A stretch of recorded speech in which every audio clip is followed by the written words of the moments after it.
الشيطان الرجيم بسم الله الرحمن الرحيم اللہ کریم نے انسان کو اپنی عبادت کے لیے تخلیق فرمایا، پھر عبادت کے مختلف طریقے عطا فرمائے۔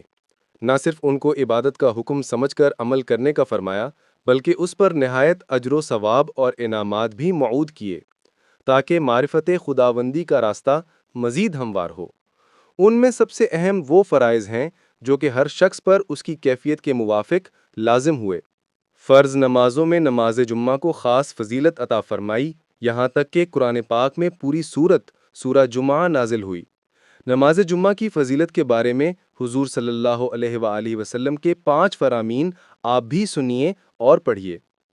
پہلا فرمان، رسول اللہ صلی اللہ علیہ وآلہ وسلم نے فرمایا، جس نے اچھی طرح وضو کیا اور جمعے کے لیے آیا اور خاموشی کے ساتھ خطبہ سنا، اس کے لیے ان گناہوں کی مغفرت ہو جائے گی جو اس جمعہ اور دوسرے جمعہ کے درمیان ہوئے ہیں، اور ان کے علاوہ مزید 3 دن کے گناہ بخش دیے جائیں گے۔ دوسرا فرمان، نبی کریم صلی اللہ علیہ وآلہ وسلم نے فرمایا، جمعہ کی نماز مساکین کا حج ہے، اور دوسری روایت میں ہے کہ جمعہ کی نماز غریبوں کا حج ہے۔ تیسرا فرمان، حضور فرمایا کہ جب جمعہ کا دن آتا ہے تو مسجد کے دروازے پر فرشتے آنے والے کو لکھتے ہیں، جو پہلے آئے اس کو پہلے لکھتے ہیں۔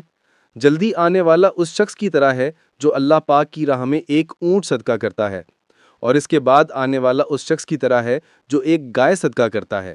اس کے بعد والا اس شخص کی مثل ہے جو مینڈھا صدقہ کرے، پھر اس کے بعد آنے والا اس کی مثل ہے جو مرغی صدقہ کرے، اور پھر اس کے بعد آنے والا اس کی مثل ہے جو انڈا صدقہ کرے۔ اور جب امام خطبے کے لیے بیٹھ جاتا ہے تو وہ فرشتے اعمال ناموں کو لپیٹ لیتے ہیں اور خطبہ سنتے ہیں۔